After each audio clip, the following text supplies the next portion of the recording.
dua. Kakak baca di deskripsi Pak. Jadi ada kasus yang pertama adalah seorang siswa bernama Siti Zakia yang tidak mengikuti ekstrakurikuler PR. Yudi beberapa kali tidak mengikuti latihan rutin ekstra PR dan tidak memberikan keterangan ke pelatih tentang ketidakhadirannya. Kemudian dipanggil untuk dimintai melakukan segitiga restitusi. Ini dia contoh videonya. Assalamualaikum. Waalaikumsalam. Saudara-saudara.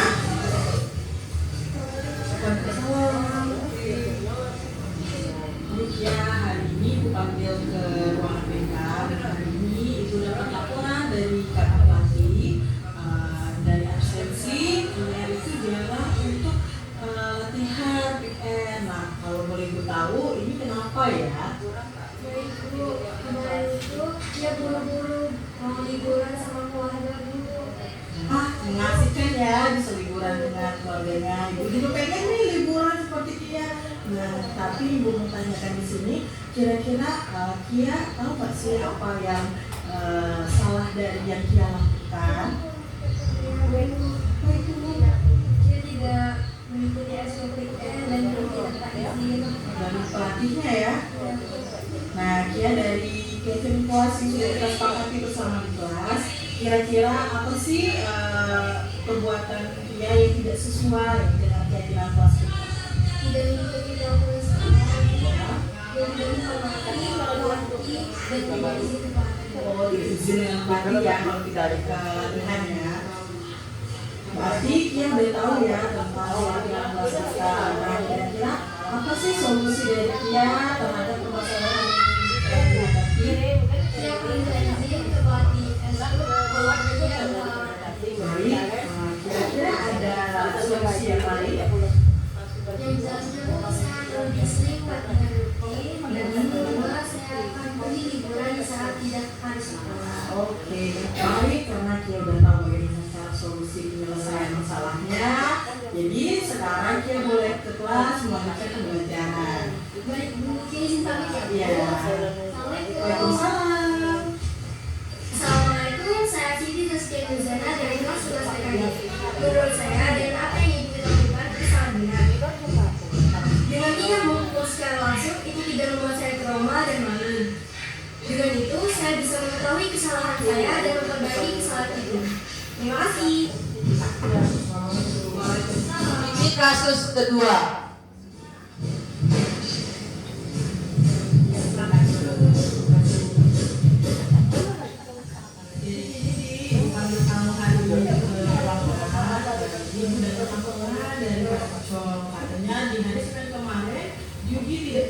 Upacara bendera, apakah itu benar?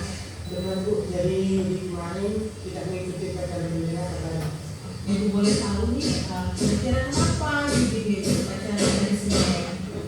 ya Bu, sebelumnya karena pada hari itu Yudi tidak membawa topi dan dasi. Jadi karena itu Yudi patut untuk mengikuti upacara bendera. Jadi Ibu sangat mengerti kalau Yudi juga tidak ikut upacara karena tidak mempunyai atribut. Tapi apa yang Yudi lakukan itu sudah melanggar dari keyakinan kelas kita, yaitu tentang disiplin dan juga melanggar peraturan sekolah yang tentang tidak menggunakan atribut dan juga tidak ikut upacara sekolah. Jadi tahu mengenai hal ini. Ya Bu, sudah tahu tentang upacara bendera. Saya juga dari yang kita bahas tadi, nah itu bertanya nih untuk media apakah ini kira-kira bersedia nggak untuk tidak melakukan hal tersebut lagi? Bersedia. Oke, kalau sudah bersedia, kira-kira bagaimana nih cara dari Yugi untuk mengubahnya? Jadi akan menyiapkan atribut upacara di malam hari dan memasukkan ke dalam tas. Nah, selain itu ada lagi nggak? Jadi akan mengikuti upacara bendera. Oke, terus alhamdulillah ya, kalau Yudi sudah paham betul dan mengerti tentang hal tersebut. Semoga kejadian ini tidak terulang lagi ya Nak. Ya Bu. Baik, karena sudah selesai boleh langsung ke kelas dan mengikuti pembelajaran. Baik Bu, jadi pamit. Ya, assalamualaikum. Setelah saya berbicara dengan Ibu Maria, saya merasa lega karena saya diberikan kesempatan untuk memperbaiki kesalahan dan mencari solusi untuk memperbaikinya, yaitu dengan menyiapkan atribut upacara di malam hari sebelum acara dimulai besok hari. Terima kasih. Demikianlah contoh video bagaimana caranya kita menggunakan segitiga restitusi dalam menyelesaikan masalah setiap siswa. Kembali ke materi berikutnya yang terakhir.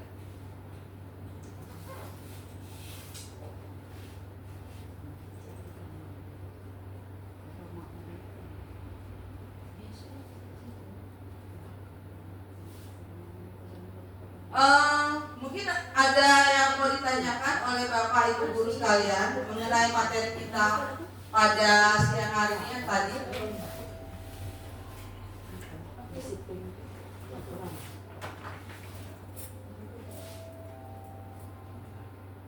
Ya, silakan Pak Endra. Ini Bu Linda, saya mau bertanya tentang materi yang barusan tadi tentang peraturan kelas dan keyakinan kelas. Ya. Yang saya mau tanyakan, kapan bisa atau tidak peraturan kelas itu kita jadikan keyakinan kelas? Itu aja Bu Linda. Oke, terima kasih Pak Endra. Mungkin ada yang mau bertanya lagi? Ya, silakan Ibu Siti.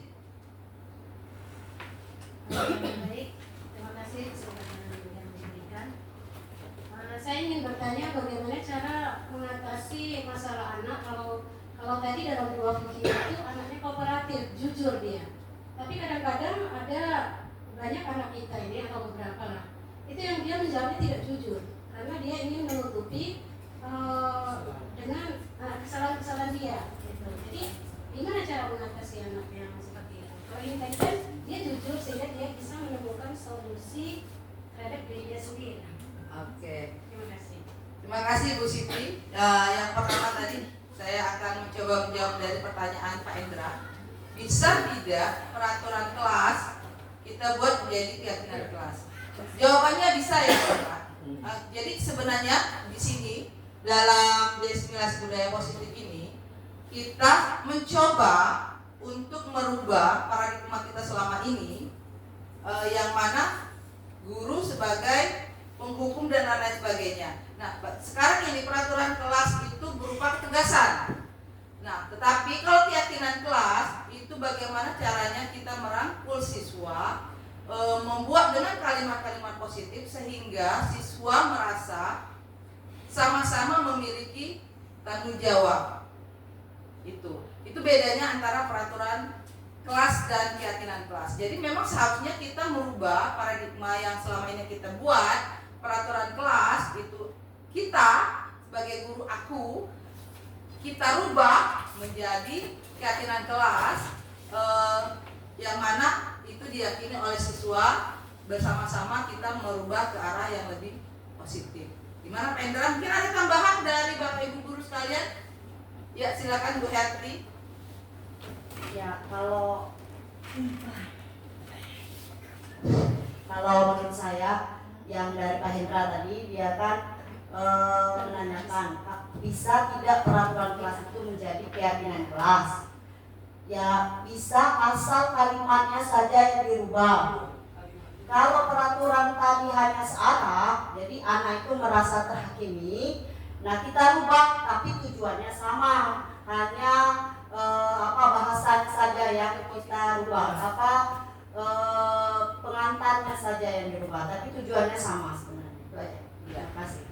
Bagaimana Pak Endra? Sudah puas? Ya, jadi kira-kira seperti ini Bu ya, dilarang terlambat. Ya. Terus waktu kita penyampaian, kita diskusikan ke anak, kata-katanya diubah dulu ya. Dirubah. Hadir tepat waktu. Iya. Oh. Tapi kalau kita diskusinya tetap diskusi sama anak, kita tetapkan walaupun sudah diskusi, kalimatnya tetap dilarang terlambat itu tidak menjadi keyakinan kelas, Bu ya? Ya betul, tetap peraturan kelas. Tetap peraturan kelas walaupun sudah diomongkan di sama anak. Jadi keyakinan kelas itu kita tulis. Ubah kata-katanya menjadi kalimat positif. Iya, tapi bersama dengan anak. Oh iya. Kemudian kita tempelkan di kelas. Jadi kita buat seperti ini. Bagaimana anak-anak dengan keyakinan kelas yang kita buat bersama dan sepakati bersama, jikalau setuju, ini akan diberikan dan kita taruh di dalam kelas sehingga anak-anak terus mengingat tentang keyakinan kelas tersebut. Begitu Pak Endra. Terima kasih Bu Pika. Ya, makasih. Yang kemudian pertanyaan dari Bu Siti tadi, ada yang bisa membantu menjawab?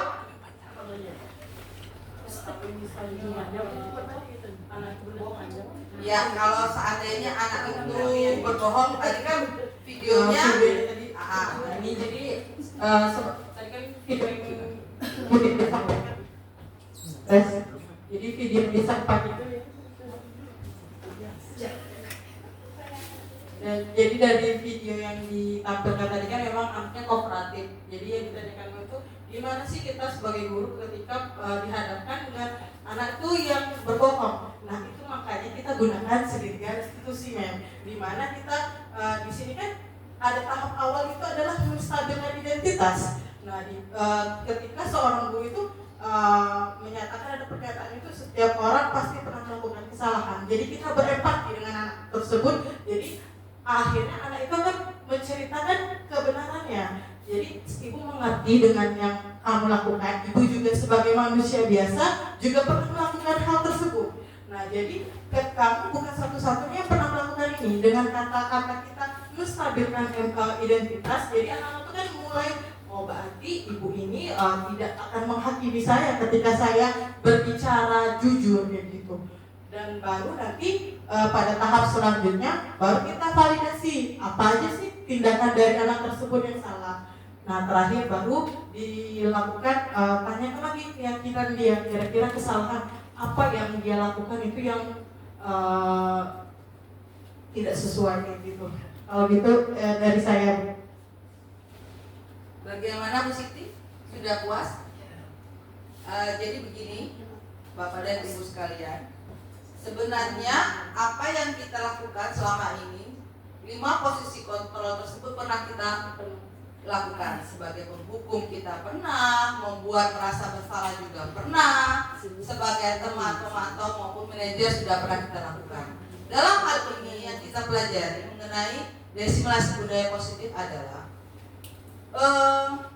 siswa yang pernah melakukan kesalahan itu tidak mungkin kita langsung merubah dalam waktu sekian detik. Tentu berangsur-angsur. Nah inilah yang kita coba pelajari dan kita coba terapkan di sekolah sehingga lama-lama walaupun memerlukan waktu dan proses, budaya tersebut lama-lama bisa menjadi benar-benar budaya positif di sekolah kita. Gitu ya Bapak Ibu guru sekalian. Mungkin sekian saja dari saya pemaparan mengenai desimulasi budaya positif. Lebih kurangnya saya mohon maaf. Wabillahi taufiq wal hidayah. Wassalamualaikum warahmatullahi wabarakatuh. Waalaikumsalam warahmatullahi wabarakatuh. Yuk berikan aplaus dulu kepada Bu Ida yang sudah untuk acara selanjutnya kita tutup. Sebelum kita tutup, ada lagi kita mengucapkan lafaz hamdalah. Alhamdulillah. Bapak.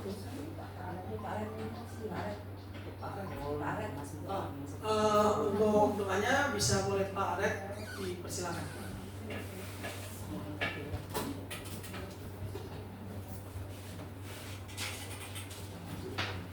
Situ aja ya.